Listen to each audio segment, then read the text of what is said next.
দর্শক, গতকালকে যখন বাংলাদেশের পরিস্থিতি উত্তপ্ত, তার আগের রাতেই প্রফেসর ইউনূস পদত্যাগ করছেন, ব্যাপারটা ছড়িয়ে গেছে। গতকালকে সারাদিন সারা রাত এটা নিয়ে যথেষ্ট চর্চা হয়েছে, আজকেও সেই চর্চাটা অব্যাহত রয়েছে।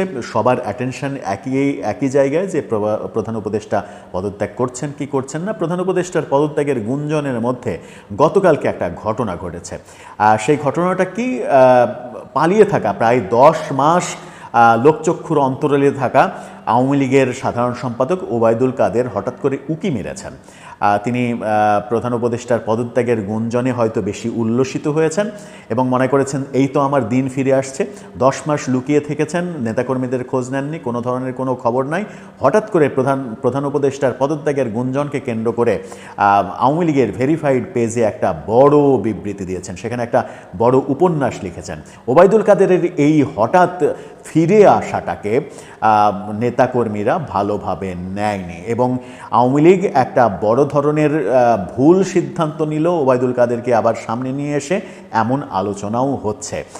আওয়ামী লীগের কর্মকাণ্ড নিষিদ্ধ হয়েছে, সামাজিক যোগাযোগ মাধ্যমেও তাদের কর্মকাণ্ড নিষিদ্ধ করা হয়েছে, যদিও সামাজিক যোগাযোগ মাধ্যমে প্ল্যাটফর্মগুলো এখনও বন্ধ করা হয়নি, সেই প্ল্যাটফর্মে তারা সজাগ রয়েছে।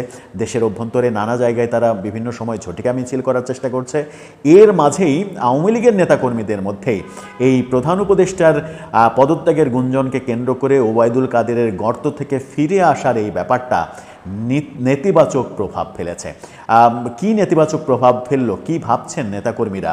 আওয়ামী লীগই বা এমন সিদ্ধান্ত কেন নিল? তারা ভবিষ্যতে ওবায়দুল কাদের সম্পর্কে কি সিদ্ধান্ত নেবে, সেই আলোচনাটা করার চেষ্টা করবো এই ভিডিওতে। বলছিলাম, প্রধান উপদেষ্টার পদত্যাগ গুঞ্জন, হয়তো ওবায়দুল কাদের ভেবেছেন যে এই সুযোগ, এই বোধহয় সরকার পড়ে গেল, এই বোধহয় আওয়ামী লীগ ফিরে আসবে, এখন তো আমার পালিয়ে থাকা যাবে না, এখন পালিয়ে থাকলে নেতাকর্মীদের কাছে আমার গ্রহণযোগ্যতা নষ্ট হবে, সুতরাং আমাকে এখন প্রকাশ্যে আসতে হবে। প্রকাশ্যে আসলেন এবং আওয়ামী লীগের ফেসবুক পেজে, যে দলীয় পেজ, সেই পেজে বিশাল একটা বিবৃতি দিলেন প্রধান উপদেষ্টা। বর্তমান সরকার, আওয়ামী লীগের কর্মকাণ্ড, জুলাই আগস্ট বিপ্লব, একটা বড় উপন্যাস লিখলেন। এই যে ওবায়দুল কাদেরের নামে বিবৃতি প্রকাশ করলো আওয়ামী লীগ তার ফেসবুক পেজে, এই ঘটনা একটা বড় নেতিবাচক প্রভাব তৈরি করেছে আওয়ামী লীগের তৃণমূলের কর্মীদের মাঝে। সামাজিক যোগাযোগ মাধ্যমে দেখছি ব্যাপক এটা নিয়ে আলোচনা হচ্ছে। এমনকি আওয়ামী লীগের পক্ষে যারা অনলাইনে কথা বলার চেষ্টা করেন, নানাভাবে আওয়ামী লীগের নানা এজেন্ডা বাস্তবায়ন করার চেষ্টা করেন, তাদেরকেও দেখছি যে এই ব্যাপারে অনেক বেশি ক্ষেপে গেছেন। ক্ষেপে যাওয়ার কারণ হচ্ছে ওবায়দুল কাদের সম্পর্কে নেতাকর্মীদের ধারণা হচ্ছে যে আওয়ামী লীগ ধ্বংস হওয়ার প্রধানতম দায় ওবায়দুল কাদেরের। দলটাকে ধ্বংস করেছেন তিনি। নানা রকমের নমিনেশন বাণিজ্য, ছাত্রলীগ নিয়ে বাণিজ্য, নানা রকমের দুর্নীতির সঙ্গে ওবায়দুল কাদের জড়িয়েছেন। ব্যক্তিগত সম্পর্কের ভিত্তিতে সারা দেশে একটা নেটওয়ার্ক তৈরি করার চেষ্টা করেছেন, সেই নেটওয়ার্কের বিনিময়ে হাজার হাজার কোটি টাকার মালিক হয়েছেন, দলটাকে নষ্ট করেছেন এবং সবথেকে বড় কথা হচ্ছে যে লাগামহীন কথাবার্তা বলেছেন। তার ওই একটা কথা নিয়ে তো 5 আগস্টের পরে রীতিমতো গান তৈরি হয়েছে যে আমি পালাবো না, কোথায় পালাবো, পালালে প্রয়োজনে ফখরুল সাহেবের বাসায় গিয়ে, ঠাকুরগাঁয়ে ফখরুল সাহেবের বাসায় গিয়ে উঠবো। সেটা নিয়ে আমরা দেখলাম জামাত শিবিরের ছেলেপেলে গানও তৈরি করেছে, ওবায়দুল কাদের, ফখরুল সাহেব আপনি তাকে জায়গা দিছেননি, এরকম একটা গান, ট্রল গানও তৈরি হয়েছে। তার মানে হচ্ছে আওয়ামী লীগের সবথেকে সমালোচিত ব্যক্তির নাম হচ্ছে ওবায়দুল কাদের। আর এরকম একটা, যখন আওয়ামী লীগ একেবারে নির্বাসিত, যখন আওয়ামী লীগের উচিত পরিশুদ্ধ হয়ে আবার ফিরে আসা এবং জনগণের মাঝে একটা মেসেজ দেয়া যে আওয়ামী লীগের যে ভুলগুলো ছিল সেই ভুলগুলো থেকে তারা পরিশুদ্ধ অবস্থায় আবার ফিরে আসতে চায়, জনগণের আস্থায় নিজেদেরকে নিয়ে আসতে চায়, ঠিক সেই সময়ই আওয়ামী লীগ কেন দলীয়ভাবে ওবায়দুল কাদেরকে পৃষ্ঠপোষকতা দিল, সেই প্রশ্নটাও সামনে আসছে। যারা তৃণমূলের নেতাকর্মী তারা কমেন্ট করছেন, লেখালেখি করছেন যে আপনার নেতৃত্ব আমরা মানি না, আপনাকে আমরা মানি না, গত 10 মাসে কোনো খোঁজ খবর নেননি, নেতাকর্মীরা বাঁচছে না, মরছে, খেয়ে আছে না না খেয়ে আছে, কোনো খোঁজ নেননি, হঠাৎ করে আপনি সুযোগ পেয়েছেন, প্রধান উপদেষ্টার পদত্যাগের গুঞ্জন শুনেছেন আর লাফিয়ে উঠে এসেছেন বিবৃতি দিতে, এরকম নানা লেখালেখি হচ্ছে। অনেকে লেখালেখি করছেন আমাদের নেতা আপনি না, আমাদের একমাত্র নেতা হচ্ছে শেখ হাসিনা, এরকম লেখালেখিও আমরা দেখেছি। কিন্তু আমার ব্যক্তিগত জায়গা থেকে একটা প্রশ্ন, সেটা হচ্ছে যে আওয়ামী লীগের পেজে যেহেতু তিনি বিবৃতি দিয়েছেন, তার নামে ফটোকার্ড তৈরি করে বিবৃতি দেওয়া হয়েছে, সেহেতু এটা আওয়ামী লীগের একেবারে সেন্ট্রাল ডিসিশন। তার মানে হচ্ছে যে এটা শেখ হাসিনারই সিদ্ধান্ত যে ওবায়দুল কাদেরকে বলেছেন তুমি একটা বিবৃতি দাও। যদি এটা শেখ হাসিনার সিদ্ধান্ত হয়ে থাকে, তাহলে আওয়ামী লীগের চরম ক্রান্তি লগ্নে ওবায়দুল কাদেরের মতো একজন বিতর্কিত ব্যক্তি, তাকে আবার সামনে এনে মূলত কি মেসেজ দেওয়ার চেষ্টা করা হলো? মেসেজটা কি এরকম দেওয়ার চেষ্টা হলো যে আওয়ামী লীগ যদি আবার ফিরে আসে তাহলে ওবায়দুল কাদেরের নেতৃত্বেই ফিরে আসবে, কিংবা আবারও ওবায়দুল কাদেরই আওয়ামী লীগের ত্রাতা হবেন, ওবায়দুল কাদেরই আওয়ামী লীগের সাধারণ সম্পাদক হবেন, কিংবা শেখ হাসিনার অনুপস্থিতিতে ওবায়দুল কাদেরই আওয়ামী লীগের নেতৃত্ব গ্রহণ করবেন, তার নেতৃত্বে আওয়ামী লীগ চলবে, এরকম বার্তা দেওয়া হলো?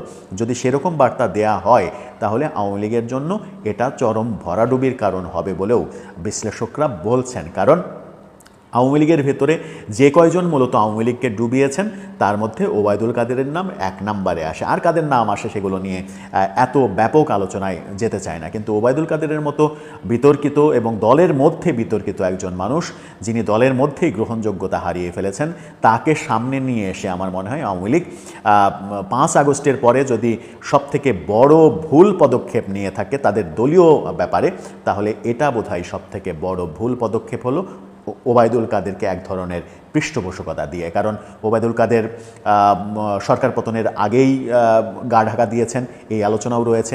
অর্থাৎ শেখ হাসিনা যাওয়ার আগেই ওবায়দুল কাদের গা ঢাকা দিয়েছেন, তিনি আর প্রকাশ্যে ছিলেন না। বিভিন্ন রকম কথা আমরা শুনি, দেশের মধ্যেই ছিলেন তিনি, পালিয়েছিলেন, নভেম্বরে ভারতে চলে গেছেন। তিনি কোথায় আছেন, আদতে বেঁচে আছেন কিনা, সেই ব্যাপারেও গত 9.5 মাস 10 মাসে কোনো ধরনের কোনো খবর পাওয়া যায়নি। অতঃপর তার খবর আওয়ামী লীগের পেজে বিবৃতির মাধ্যমে বোঝা গেল যে তিনি বেঁচে ছিলেন, বহাল তবিয়তে ছিলেন, কিন্তু কোনো অ্যাক্টিভিটি ছিল না। সেই ব্যাপারেই আরও বেশি বিতর্কের জন্ম দিয়েছেন তিনি। এরকম পরিস্থিতিতে আমার মনে হয় যে আওয়ামী লীগ এত একটা ম্যাচিউর দল, হ্যাঁ তাদের 15 বছরে তাদের অনেক ভুল ছিল, অনেক ভুল থেকে তাদের শিক্ষা নিতে হবে, ভুল সংশোধন করে সামনে আসতে হবে, কিন্তু এরকম ক্রান্তিলগ্নে এত বড় একটা ভুল আওয়ামী লীগ আবার করে নিজের পায়েই নিজে কুড়াল মারল কিনা, সেই প্রশ্নও কিন্তু সামনে আসছে। আওয়ামী লীগে যখন পরিশুদ্ধ নেতার খোঁজ করা হচ্ছে, পরিশুদ্ধ রাজনীতির কথা বলা হচ্ছে, আওয়ামী লীগকে যারা ভালোবাসেন তারা যখন একটা পরিশুদ্ধ আওয়ামী লীগকে দেখতে চাচ্ছেন, ভুল ভ্রান্তিগুলো দূরে ঠেলে সেগুলো থেকে বেরিয়ে এসে নতুন এক আওয়ামী লীগকে যখন দেখতে চাচ্ছে, তখন ওবায়দুল কাদেরকে আবার সামনে নিয়ে আসা একটা মেসেজ পরিষ্কার যে আওয়ামী লীগের আদতেও কোনো ধরনের কোনো বোধোদয় হয়নি, তাদের অনুশোচনা তৈরি হয়নি। 5 আগস্টের পতনকে এখনও তারা একটা ফ্লুক কিংবা একটা বিচ্ছিন্ন ঘটনায় ভাবছে। এটাকে তারা তাদের ভুল কিংবা তাদের কৌশলের ত্রুটির কারণেই যে ঘটেছে, তাদের 15 বছরের শাসনে অনেক অনেক ভুল জমা হয়েছিল, সেই কারণেই যে ঘটেছে, এই উপলব্ধিটা এখনও তাদের হয়নি। যদি হতো তাহলে ওবায়দুল কাদেরের মতো বিতর্কিত মানুষকে, সাধারণ সম্পাদক হন না তিনি, যে পদেই থাকুন না কেন, তাকে সামনে এনে নতুন বার্তা দেয়া হতো না যে এরাই আওয়ামী লীগ চালাবে। যদি তারাই আওয়ামী লীগ চালায়, তাহলে আওয়ামী লীগের পরিশুদ্ধ হওয়ার যে বাসনা, যারা বাসনা করেন আসলে, তাদের বাসনা ধূলিসাৎ হয়ে যাবে। দর্শক, আপনার কি মনে হয় ওবায়দুল কাদেরকে সামনে নিয়ে এসে যে বার্তা দেওয়া হলো, সেই বার্তাটা কি আওয়ামী লীগের জন্য খুব একটা ভালো কিছু হলো? আপনার মতামত জানিয়ে লিখতে পারেন আমাদের কমেন্ট বক্স।